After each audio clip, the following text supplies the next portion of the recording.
Well, good morning, YouTube. Welcome to my channel. If you're new to the channel, my name's Jim. Um, what we're going to be talking about today is why I left the Philippines to come back to uh, Michigan, United States. Well, first of all, I'm going to talk more about the province living, not the bubble. There's a difference living in the bubble. If you're in a big city, you know, you got the nicer condos, the nice gyms, um, restaurants. But as soon as you come out of that bubble, it's a whole different world. So basically, I'll tell you a little bit about how I met my wife. 2019, we met online, Facebook, through just a post. It was like a church post. And then we started communicating, and then 6 months later, I book a ticket, and it was in December. Actually, it was December 14th is when I arrived, 2019. And she lived in a little, on Negros Oriental, I'm just going to say between Dumaguete and San Carlos, right in the middle there. They're all port towns. They're all the same. Um, she lived in a little teeny, they call it a Nipa style house. Wood, cement slab, 8 by 24. The metal roof, the dirty kitchen, cook from fire. Before I went out there, though, they didn't have no septic, no, I would say, CR or restroom. So I had one built. 7 by 7, the nice American style toilet, um, on-demand water heater. Um, so, I booked the ticket. Um, I remember boarding, getting to Metro, Detroit Metro. You're all excited. You're going to this foreign country. 3 flights, though. I think I had to fly, Detroit to San Francisco. You got your 4-hour layover there. Then from there, 13 and a half hours, 14 hours to Manila. Then you got your 4 or 5 hour layover there. Then from Manila to Dumaguete. So, I get there, she's there. She has four kids. She's never been married. So my stepchildren, 2 of them are there, and one of her relatives. Um, so, then we catch the bus, and it's a 3-hour bus ride to get to where we live. I get there, I'm there, you're granted 30 days. So, it's a beautiful country, it's new, we got the ocean, we're cooking from fire, it's a different culture, it's pretty neat. Well, I get there, I'm learning a little bit how the Philippines, everything's kind of a slow process, but me coming to that town, I'm kind of like a movie star. I'm kind of like the first, they call us expats or American in that town. So everywhere we go, eyes are on us, you know. So anyways, I get 30 days granted. So I think I stay there about 28 days. I go to board in Manila airport. They had a volcano go off. So they shut the airport down, so I can't fly out. So with Filipino Airlines, I was lucky where they rebooked me for another week, not knowing that I had to get an extension. So a week later, I go down. Luckily, when I went through immigration in Manila, they were actually all nice. I kind of played stupid, and they didn't charge me. They just let me through, being that it's their fault. But they could have, because what I'm going to get into now is multiple trips, got locked out of the country, COVID, for 2 years, then make 2 trips, end up getting married, then many more trips, and now I just came back to America after spending over 14 months. I got all the extensions right here. And why I came back is because of the province life. It's very, very tough. It's very, very different. Now you got to remember when you go down there for a month, or sometimes I'm 5 weeks, or maybe I stay 8 weeks. I get the extension. I come back to America. I go back and work. Um, 6 months later, 4 months later, I fly back down for a month. It's way different. We're taking more vacations. We're going over to Cebu. We're going to different islands. Um, and then because we were having our house built. But the biggest thing is I didn't realize when I was building this house, and we built a pretty big one in the province, on the land she inherited from her father, who's actually passed away. So we just have like the cousins that live around there, the jealousy. We don't really have a nice right of way, so I bring in gravel so I can ride my motorcycle through. Um, the rooster's going off, the karaoke. I mean, they'll turn the radio on, and it could be 4 in the morning. Um, there's just a lot of stuff you got to get used to.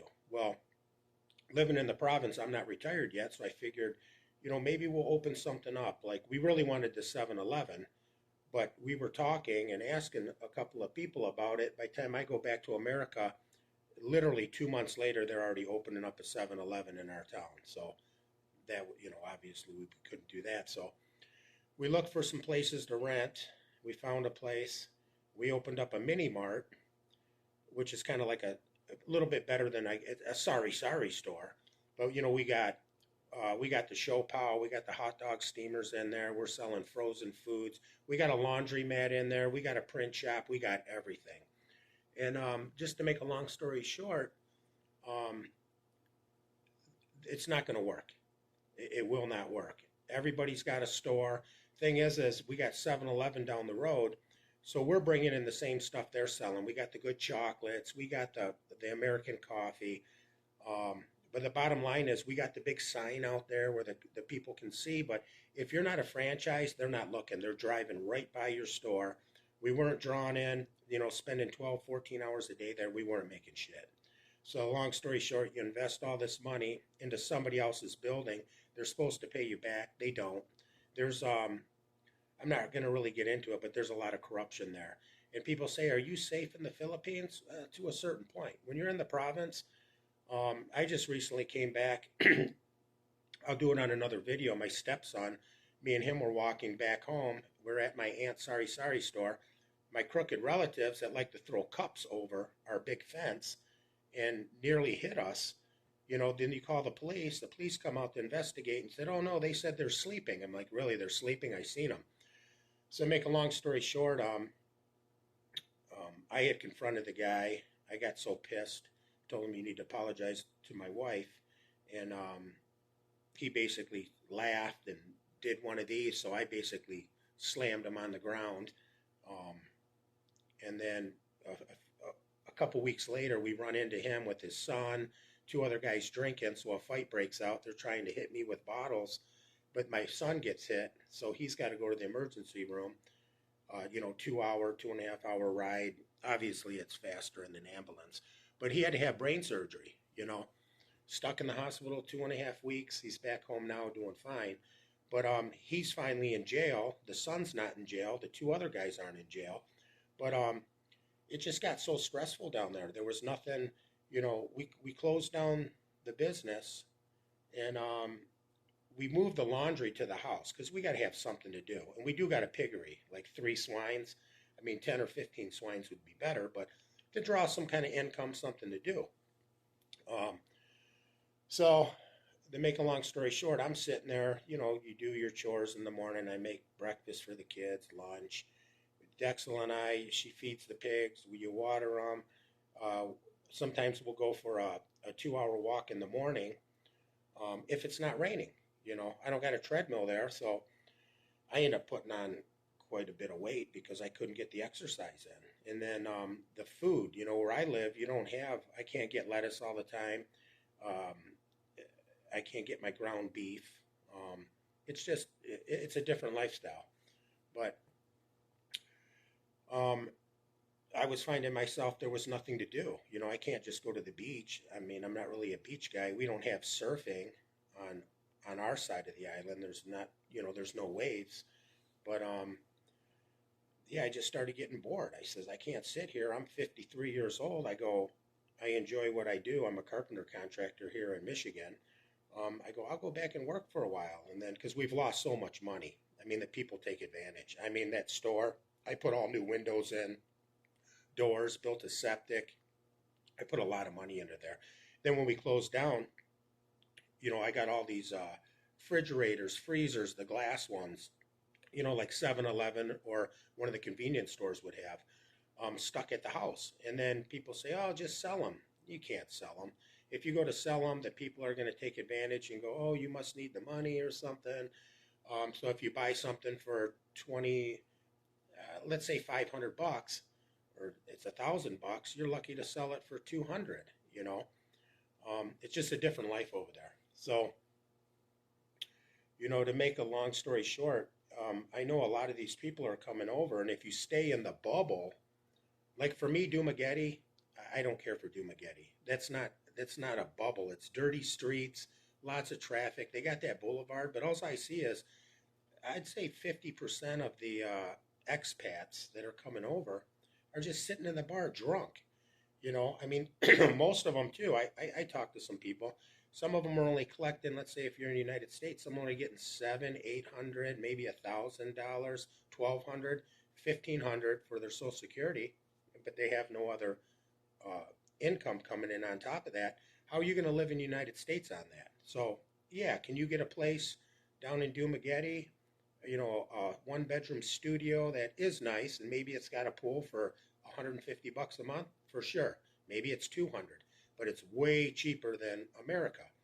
And then it's the lifestyle. If you're not in the bar every day drinking beer and they're smoking cigarettes, and you're eating clean and you just go out for walks, maybe you go to the gym, you can live very, very cheap there. It's just the lifestyle, especially if you're single. But for Dumaguete, it's just too much traffic. Now, Mactan, Newton, Cebu, or like Iloilo, you got this big bubble. Or Newport City, that's by Terminal 3. In Manila, they got 3 terminals, 1, 2, and 3. 3's the best, 4 stories. They got the nice restaurants in there. You can come across this private bridge, and you enter in this beautiful area. But that's if you want to live in the city. I mean, yeah, they got the nice gyms there, Anytime Fitness. They got some other gyms. They're aircon. They got all the amenities, all the restaurants. But it's just condos, 20, 30, 40 stories high, malls. I don't want to live like that. And then when you step out of that bubble, you're into like downtown Manila, the traffic. I mean, there's some cool places. It's just, there's a lot of corruption there. I'll do some in my next video. I mean, I thought living there, numerous trips, and then I just came back, like I said, after almost 14 months. I did 7 extensions, and I think I had about a week left. On one of my next videos, I explained too, Dumaguete, you can't get an exit clearance there. I mean, not at immigration. You got to go next door. It takes 3 weeks. So I kind of came back to America too because I want to have surgery done because I see how the hospitals are down there, especially in Dumaguete. Now, I'm not saying all the hospitals, but we went to a private hospital, Silliman University. Honestly, I'll never go back there again. Nothing but a pain in the ass. How they want the money. My wife's got Phil Health. I'm covered, but it only covers so much. Just a pain in the ass. That'll be another episode. But like I said, living in the province, for any of you guys coming down there and you meet a Filipino and you're going to move to the province, just like this guy, this Overstay Road, his channel, move far away from the family. Move far away. Move to another island. I can tell you some stories, just, oh my God, it's just never ending. The shit they pull, I need money for this, I need this, and I tell them, what am I, ATM? Yeah, I'm not even related to you. You might be my cousin, but I don't owe you nothing. Yeah, it's just living in the province. Like I said, if you're retired and you got an income and you like that style, it'd probably be a little bit easier because you can leave on the weekends. Especially if you don't have solar panels and you get brownouts. You're going to get brownouts. It could be sometimes 3, 4 times a week. Maybe it's 2 hours. Maybe it's, 8 or 10 hours. you know, so and it's 90 degrees out and humid. You can't run no fans. I mean, I was going to get solar panels, but not down there in the province. I'm not spending no more money on my house there. I'd rather go build a new house, find an area I like, maybe 20 minutes outside the city, away from all my relatives. Um, like I said, my own relatives hit my son. He's a minor with a bottle. He's in jail. He'll be going to prison for a long time. But his son is still out there. You know, it's such a slow process. The way the police work, they it's goofy. Um, do I feel safe there? In a way, but if you piss off um, the police, I mean, they're very corrupt. They can have somebody killed down there. Does it happen? Not since I've been there. I've seen a cop murdered laying there on the road in the other town. Obviously, he's riding on his motorcycle. Another motorcycle comes by. It's probably tandem. Two people come by, shoot him, and we passed that incident. And obviously, a half an hour later, it's all over Facebook. They use Facebook down there. That it was a police officer. But yeah, living in the province, if you think you're going to open up a sari store or any kind of store, it's not going to work because you got to remember down there, you got to draw the people off the main road, the people that have the money, that have the vehicles. And you're not going to unless it's a franchise. So if they already got a 7-Eleven there, I don't care how nice your store is. Um, I could post pictures. I'm just doing uncut, but we had a beautiful store. It looked nice. It looked like a 7-Eleven. You know, we had it set up just like that, but we just weren't making no money because we're not a franchise. They don't know the name. It was Dexel's Mini Mart and Laundromat.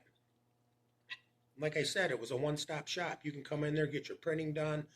Thing was, is we had a big high school right across the street. Come to find out, they opened a big cafeteria up in there. So they're selling basically the same stuff we did. You know, people think, oh, but we're going to sell American-style coffee. They can't afford it. If you're going to sell it for 50, 60 peso, which is right around $1, they can buy coffee for 5 peso. You know, you got to remember most of the people down there in my town are working all day for about 190 to 350 peso a day. So just take 350 divided by 57. That's right around what the exchange rate is, and you might come up at 350, maybe $5 and some change a day. That's what they make. So very poor down there. But I mean, beautiful country. It's just I built in the wrong spot, being that I was locked out of for COVID. I thought we had a better driveway. You know, I can't even buy a car or a vehicle. I'd have to park it across the street at the gas station. I already asked the owner, but and then what? You know, months go by, and then he's going to send me a bill. He'll tell me, "Oh no, it's free," and then he'll come up with some kind of bullshit and try to hold my vehicle. So, like I said, I've lived in the province, and especially my province. I've heard a lot of stories. It's very poor, corrupt. Um, like you go down to the post office and you're knocking to see if you got any mail, and they don't answer the door. You come back, you knock on the door, and then they open the door, and they got the air con running, and they're all sleeping. You can tell they just woke up. You go down, you got to visit the mayor or something. He's never around. You know, you tell the police, look, this is what's going on. Okay, we're going to investigate. They don't investigate shit. I was actually threatened by the one cop. Once I found out my son got hit, I'm fighting 4 guys off, trying to hit me with bottles. My son gets blasted, knocked out, and once I found that out, my wife shows up. She's holding me back because I'm going to finish off the other guy. The police show up, and they're asking them questions. They're not even asking us, and it's corrupt, you know. And the one cop told my wife, if your husband doesn't sit down, I'll just shoot him. And then I heard that, and I told him, well, you're going to shoot me? I basically told him to fuck you, and then I said, I'm going to my house. You want to shoot me in my back? Shoot me in my fucking back. And then, you know, like that night when that happened, Dexel had to jump in the ambulance with Paul, my stepson, and little Nadine. I went back to the house, packed. I stayed that night to see if the dumbasses were going to come back. And then the next morning, I packed the bag, left, went to the hospital. was there for probably about 5 days. And then I booked a ticket um, to get back to United States because I'm doing no good sitting there. But that's another story. Just trying to get out of Dumaguete, you're not. It's going to take over 3 weeks. It take a month. If you have an emergency, because I'm actually coming back, I need to get a prostate.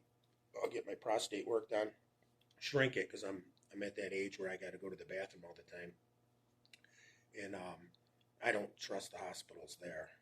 I mean, there's a lot of good ones, but I just rather come over here. But like I said, you're not getting out of Dumaguete. You got to go to Terminal 3 in Manila, and you can get a clearance that day. That'll be another episode. But it was kind of a nightmare. Just the way everything works so slow in the Philippines. But Dumaguete, I mean, I got some friends down there. I mean, the gyms, they got some nice gyms. Anytime Fitness is opening up. They got this multi-fit. They're probably 10 gyms. Some are aircon, some are not. Some got the real good equipment. Obviously, the grocery stores where you can get, ground beef and stuff like that. The better restaurants, but like usually when I'm training, I'm not going out to eat. I just cook from home. I'm not going to eat that bullshit, but once in a while. But you got to remember, it's the Philippines. There's a time where, like here in America, I won't even touch McDonald's, never. But down there, we get down about 2 in the morning, and the only thing that's opened up is McDonald's. So I get in there, and I'm like, man, I'm craving a burger. So I just I order a double quarter pounder just with mustard, no ketchup. And they tell me, well, sir, we're out of cheese and pickle. I'm like, well, that's what I wanted. But that's how it is in the Philippines. When I was in that, before I left, when I was in, they call it Newport, Pasay, it's right by Terminal 3. They got there's all kinds of restaurants there. I go to a Subway. I go into the Subway. I'm like, cool, I can get a sub. So, I get a sub, and they ask me what kind of dressing I want. And I said, Italian. Oh, sir, we're out of Italian. Oh, okay. Well, then give me vinegar and oil, a little salt and pepper. Sir, we're out of that too. So I said, fine, you got mustard? Give me a little mustard. But that's how the Philippines is. If you can put up with that, then it's a good fit for you. I mean, obviously, if you stay in the bubble, and you got a condo, you can rent condos, you can buy condos, not being married. Very nice condos for, I mean, maybe 30, 40,000 peso. It depends how big you want. But, just for like a studio or a one bedroom, you can get them right around 40,000. You can get nice houses in the gated community too for 40, 50,000.